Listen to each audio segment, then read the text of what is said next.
as well. I want to thank him very much. Look, yesterday, the White House Chief of Staff, Mark Meadows, went on television to admit to the country the administration wasn't even trying anymore to deal with the pandemic. He said, and I quote, "We're not going to control the pandemic." The Washington Post headline today says it's White House gives up on trying to slow virus spread. No caveats, just a deadly admission.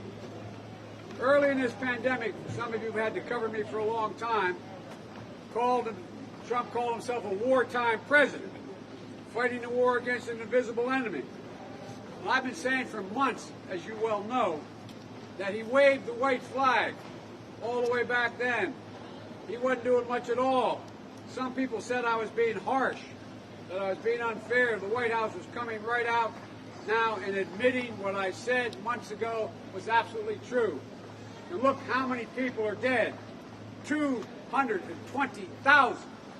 And expected as many as another 200,000 could die between now and the end of the year. And he said, we're not going to control it. Not going to control it. The bottom line is, Donald Trump is the worst possible president, the worst possible person to try to lead us through this pandemic. And I don't think he just either doesn't have any idea what to do or he just doesn't care.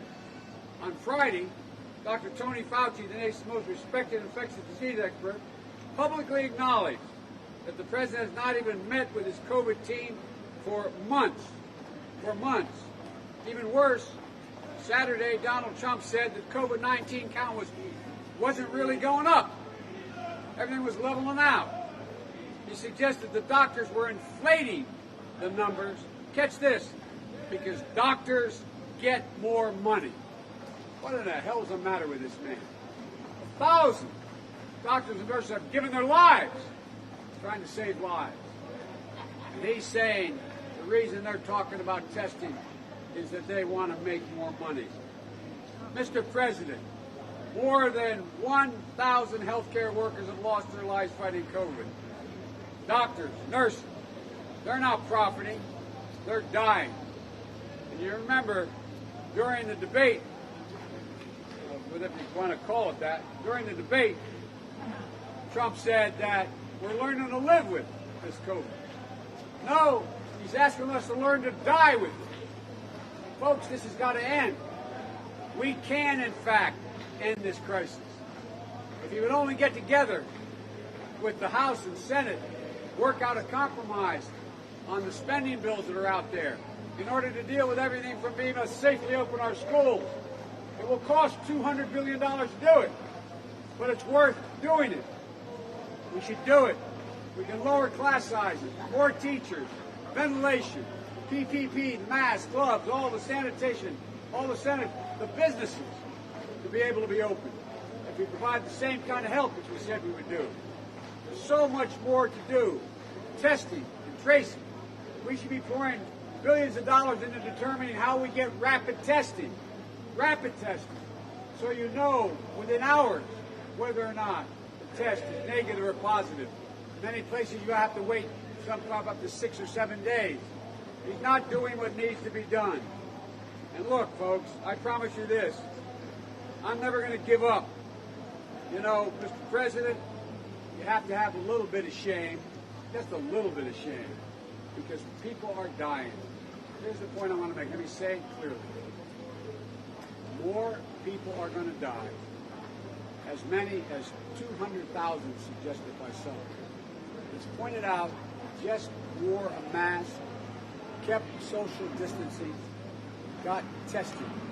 And it could save within now the end of the year over 100,000 American lives. I'm not going to give up. I don't know what we'll inherit on January the 21st.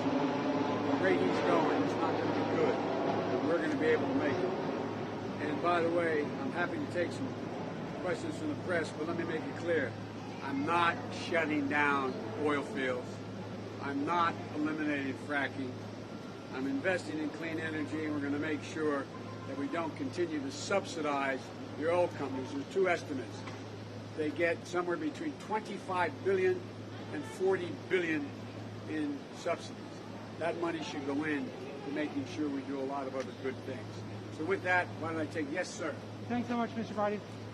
You've kept a relatively light public schedule in the past few days. Can you give us a sense of how much you'll be traveling in the next few days, where you might be I going? just told you where I'm going to be traveling, and by the way, I traveled the last few days too. Are you going to Iowa, sir? Is that what you said? I'm going to be going to Iowa, I'm going to Wisconsin, I'm going to Georgia, I'm going to Florida, and maybe other places as well. There's a lot we've been doing as well in terms of being online and everything from fundraising efforts to making sure we meet. I met today with a group of leaders in the Democratic Party laying out where we're going to go, getting their input and the like. So we're constantly, there's not been a day that hadn't been a 12-hour day yet. Mr. Vice President, are you confident enough in your standing in states like Pennsylvania, Wisconsin, Michigan to be expanding the map and traveling to Iowa? No, I'm not, you know me. I am not overconfident about anything. I just want to make sure we can earn every vote possible. That's why we're here. And you know that blue wall has to be reestablished. With the grace of God and the goodwill of the neighbors, I'm going to win Pennsylvania. It's a matter of a great deal to me, personally as well as politically. I think we're going to win Michigan. I think we're going to win Wisconsin. I think we're going to win Minnesota. I think we have a fighting chance in Ohio. I think we have a fighting chance in North Carolina. We have a fighting chance in Georgia. A fighting chance in Iowa. So, fortunately, because of over 6 million individual voters, average contribution $49, we're able to compete like we haven't been able to compete before in all these different states. So that's why I said we're going to be traveling, continue to travel. But the big difference between us and the reason why it looks like we're not traveling, we're not putting on super spreaders. We are doing what we're doing here. Everybody's wearing a mask and trying as best we can to be socially distanced. And that's what we do, and you've attended a number of our press conferences as well.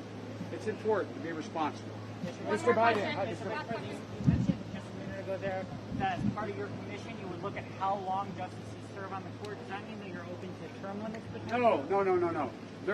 There is a question about whether or not it's a lifetime appointment. I'm not going to attempt to change that at all. There's some literature among constitutional scholars about the possibility of going from one court to another court, not just always staying the whole time in the Supreme Court. But I have made no judgment, my word. My words, but I've made no judgment. They're just a group of serious constitutional scholars have a number of ideas how we should proceed from this point on.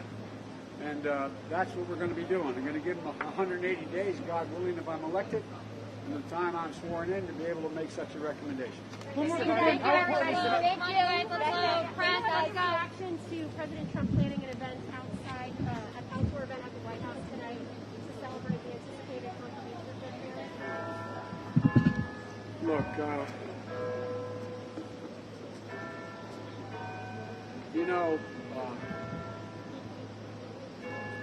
if you have children and you're raised, all parents are taught that the example you set impacts on how your kids react. When you're the boss of an operation, the example you set, what you do, matters to the rest of the company. Well, the words of a president and the actions of the president, they matter. They matter a great deal.